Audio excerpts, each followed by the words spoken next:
In the depths of our everyday life, we often find ourselves walking on a well-trodden path. We live by the norms, rules, and expectations that society has laid before us. This is the path of convention, an established, accepted way of doing things. It's secure, it's comfortable, and it's predictable. But it's also limiting. It doesn't necessarily allow us to fully tap into our potential or explore the realm of extraordinary possibilities that lies outside these boundaries. In this realm beyond convention lies the miraculous. Dr. Joe Dispenza defines miracles as events that occur beyond our conventional understanding of life. These are the phenomena that fall outside the mainstream narratives of science, religion, politics, or social norms. Miracles shake our accepted beliefs, challenging the status quo and taking us into the realm of the extraordinary. Take, for instance, the phenomenon of spontaneous remission. This is a term used in medicine when an illness or disease suddenly and inexplicably disappears without treatment, or with treatment considered inadequate to cause the resulting disappearance of symptoms. Such occurrences are often deemed as medical miracles. They seem to break the norms of conventional medicine, yet they happen, suggesting there's more to our reality than our current understanding.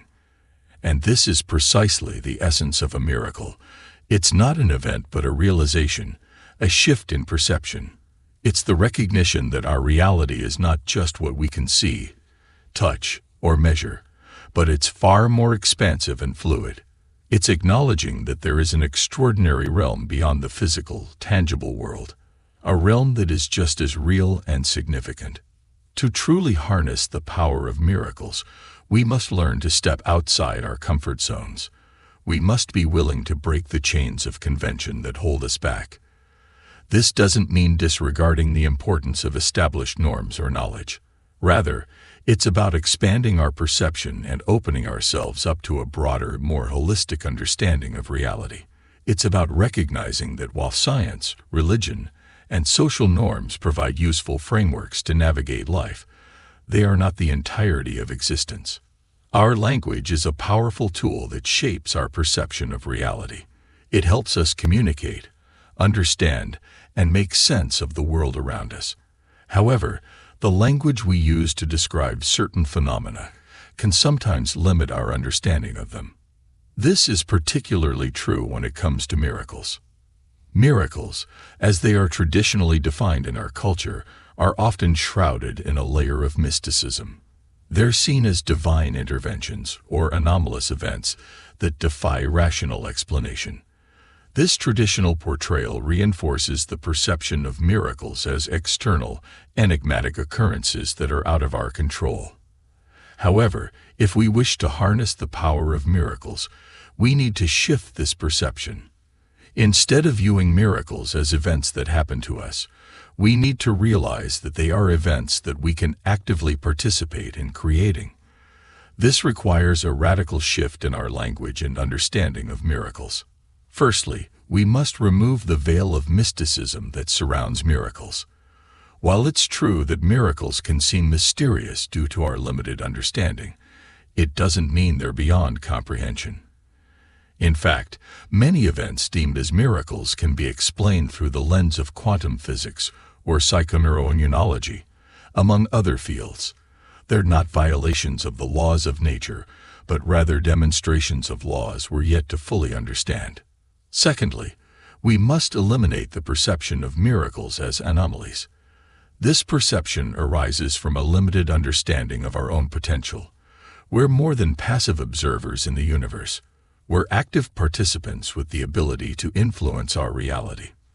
This means that miracles are not just random anomalies, but potential outcomes that we can manifest through our thoughts, beliefs, and actions. Lastly, we must disassociate miracles from the notion of rarity. The idea that miracles are rare events only reinforces the belief that they're beyond our reach.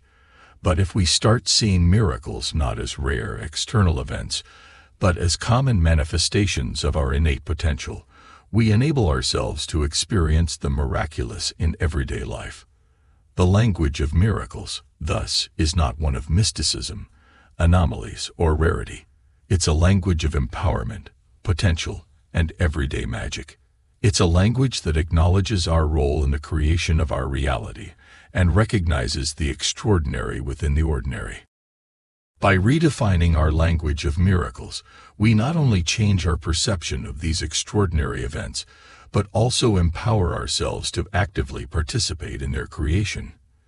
We start seeing miracles not as external events out of our control, but as an intrinsic part of our existence. As we continue this journey of understanding miracles, remember that the key to decoding the language of miracles lies within you. It's in your perception, your belief, and ultimately, your understanding of your own extraordinary potential. Impossible is a word that often makes its way into our lives. It manifests in our self-doubt, in the societal norms we follow, in the limitations we put on ourselves. It's a product of our conditioning, a result of our fear of venturing into the unknown. But what if we told you that the impossible is merely a construct of your mind? And that by changing your perspective, you can transform the impossible into possible. The impossible is merely what we deem to be beyond our capabilities. It's a barrier we put on our potential, a line we draw in the sand of our achievements. But the truth is, this line is not a fixed boundary, but a movable marker, and it's up to us to decide where we place it. Let's consider the realm of science, where the impossible has been defied time and time again. At the beginning of the 20th century, it was impossible for humans to fly. Yet in 1903, the Wright brothers proved otherwise. In the 1960s, sending a man to the moon was deemed impossible. But Neil Armstrong's lunar walk in 1969 shattered this belief. These milestones serve as powerful reminders that the impossible is not a fixed state, but a flexible boundary that can be pushed, stretched, and ultimately crossed. Similarly, in our personal lives, we encounter many instances where we label something as impossible. Whether it's overcoming a challenging situation, achieving a particular goal, or experiencing a miracle, we limit ourselves by succumbing to this belief. But the key to transforming the impossible into possible lies in challenging this belief, in reshaping our mindset. To do this, we must first acknowledge our fears and doubts that feed the notion of impossibility. Fear of failure, of judgment, of stepping outside our comfort zone. These are the seeds that sprout into the belief of the impossible. Acknowledging these fears is the first step towards uprooting them. Next, we need to replace these fears with the belief in our potential. Each one of us is equipped with unique abilities, talents, and strengths. By acknowledging and harnessing these strengths, we can start to see beyond the veil of impossibility. Finally, we must cultivate the courage to take action. The transformation from impossible to possible doesn't occur in the realm of thoughts alone.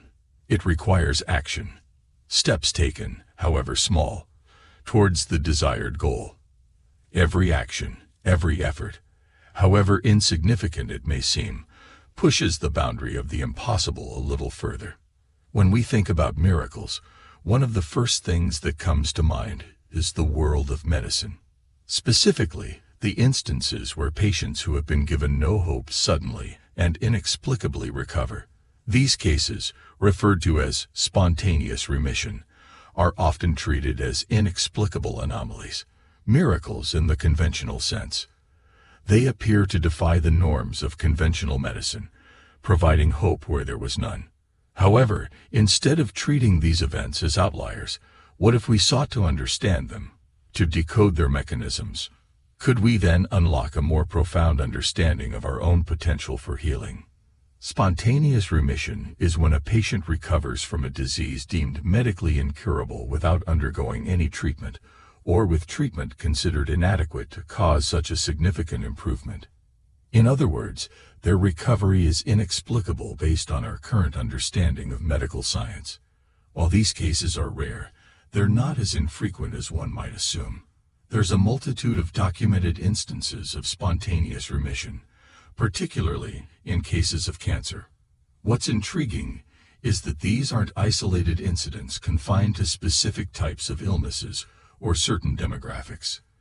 They occur across a wide range of diseases and a diverse spectrum of patients. So, what's the common thread that binds these miraculous recoveries? What triggers the body's ability to self-heal?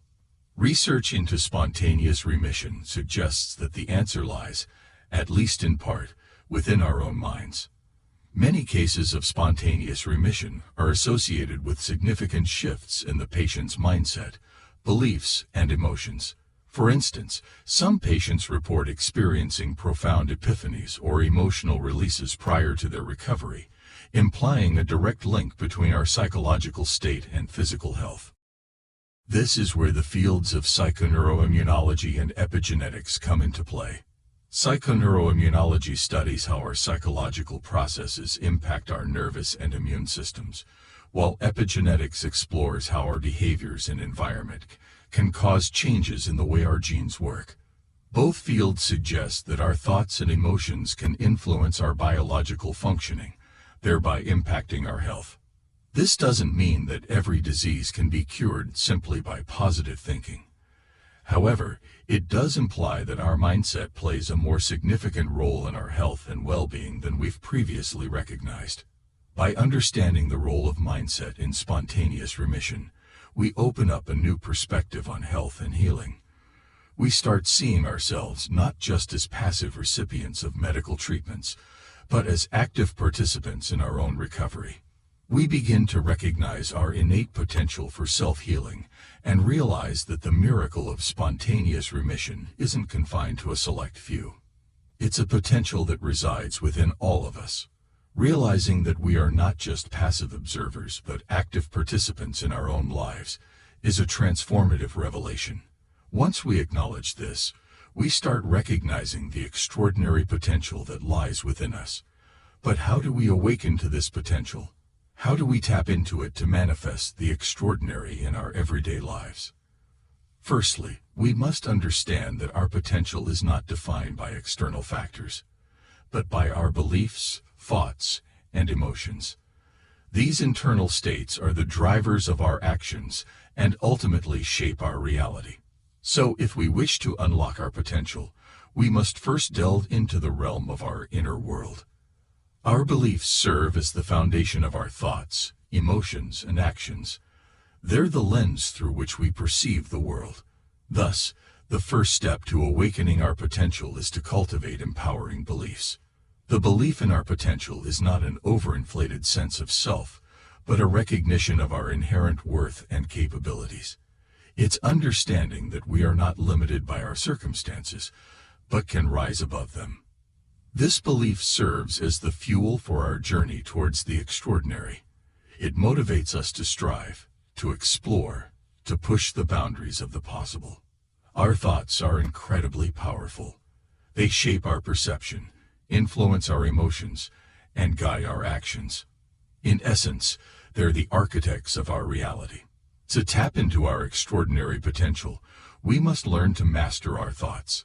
This doesn't mean suppressing negative thoughts, but acknowledging them and then consciously choosing to redirect our focus towards more empowering ones. It's about fostering a mindset of positivity, possibility, and resilience. Our emotions are not just reactions to our experiences, but are also powerful indicators of our state of being. They signal our alignment or misalignment with our potential. By learning to harness our emotions, we can navigate our path more effectively. We can use our positive emotions as a guide, signaling that we're in alignment with our potential. Conversely, negative emotions can serve as a wake-up call, indicating that we need to reassess our beliefs, thoughts, or actions. While beliefs, thoughts, and emotions are critical, realizing our potential also requires action. It's through action that we convert our potential into reality. Taking action can be daunting, especially when it involves stepping outside our comfort zone. But it's important to remember that action doesn't always mean taking giant leaps. Even small steps, when taken consistently, can lead to extraordinary results. Awakening to your extraordinary potential is not an event but a journey. It's a journey of self-discovery, of personal growth, and of continuous evolution. As you navigate this journey, remember that the key to unlocking your potential lies within you. It's in your beliefs, your thoughts, your emotions, and your actions. By mastering these, you can tap into your extraordinary potential and manifest your own miracles. I hope you enjoyed today's message. See you in the next video.